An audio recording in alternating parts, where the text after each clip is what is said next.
So, in democracy is supposed to be something where people vote independently, freely, and have their freedoms, obviously, all the basic needs and all the basic freedoms and everything like that. But sadly, Ireland is turned into, I don't know, what would you call it? An authoritarian dictatorship, I suppose you can kind of say, where two parties have always ruled over the state, Fianna Fáil and Fine Gael. And obviously the last government, with the government that's probably present, I should say still present at the moment, and the Taoiseach Leo Varadkar, I call him Margaret Thatcher. Simple as that, he's Thatcher. He's obviously Thatcher back from the dead, coming to destroy people. Because that's all he's done, he's really destroyed people, and good God Almighty, the first thing for any country that is democracy, Ireland's so-called democracy anyway, free speech, we talk about that in a second, but so-called democracy Ireland is. Liam Varadkar doing everything he can to tear up the Irish constitution, to tear up everything, to God knows do what, God knows what he's up to.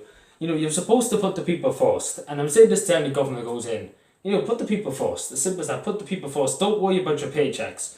Like politicians, I hate the way some politicians are like, I want to get money out of this, I want to go on holidays, I want to do this, I want to get free tax, this, that, and you're just like, is that why you get into politics? Like, I understand that, you have to feed your family and the rest of that. Some politicians have to, but, letting the general public suffer because of some fools in Dáil Éireann, it's not on. It's really not on. I don't take a good take. No matter who gets into government this time, no matter if it's Sinn Féin, Fianna Fáil, Fine Gael, no matter who gets into government now, obviously, some things the Sinn Féin promise, I might just say straight, is like magic money. Like, I don't know where they're going to get the money from to fund some of the things they talked about. But we wait and see. You wait and see, because I'm optimistic. I suppose, because even though Sinn Féin are, I don't know what Sinn Féin are, but they're not nationalists anymore anyway. So-called nationalists, Irish nationalists, but God knows where that went to. I honestly don't know where that went to. But I don't know. I really, really don't know. Like, I'm hopeful. That they could change at least something. If they fix something, I'm happy. If they fix, like, say they get the housing crisis sorted, I'd be happy. I'd be honestly over the moon. I'd give them all the praise they need. Because, if they sort one thing out, that's one problem gone. That's one problem out of the picture. And then you can focus on the other things. And I'd be delighted. I really would be delighted to see, the housing crisis sorted out. Or the hospital waiting list sorted out. That'd be something good. That'd be some good news. But then again, and I say this to Sinn Féin too, and to Marilyn McDonald, people first. Don't worry about paychecks. Don't worry about, when your next holiday is. Don't worry about this. Don't worry about that. Worry about the people. What the people need is more important than what you need. And that's something that you have to learn as a politician. Especially as me. The people come first. As simple as that. You put your personal life, as I have done many times, you put your personal life aside. You throw everything aside. If the people need you, you have to, go straight away. Simple as that. No questions asked. I have to do this. I have to do that. To hell with that. Your country needs you. Time to do your duties. Simple as that. And then not even a full time. I'm not even getting any money like the politicians are, but that's the same thing in my community.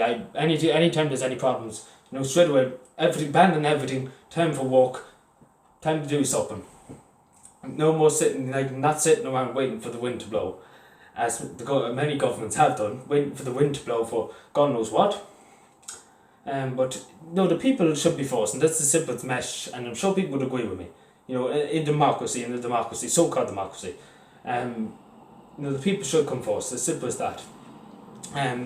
Because it's the people who vote you in, it's the people who pay your money, and it's the people who, support you and financial parties, blah, blah, blah. But anyway, maybe they might listen to my words of wisdom.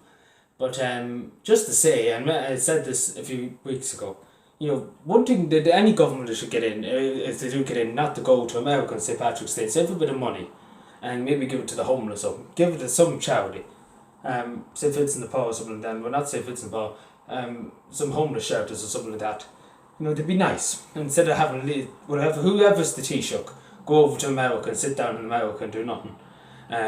it's better just to give the money to the people who need it instead of just going to get in a private jet and handing off it to America. Like, God knows it takes some amount of money to do that. And then the ministers go around the country and around the world, here, there and everywhere, on the taxpayers' money.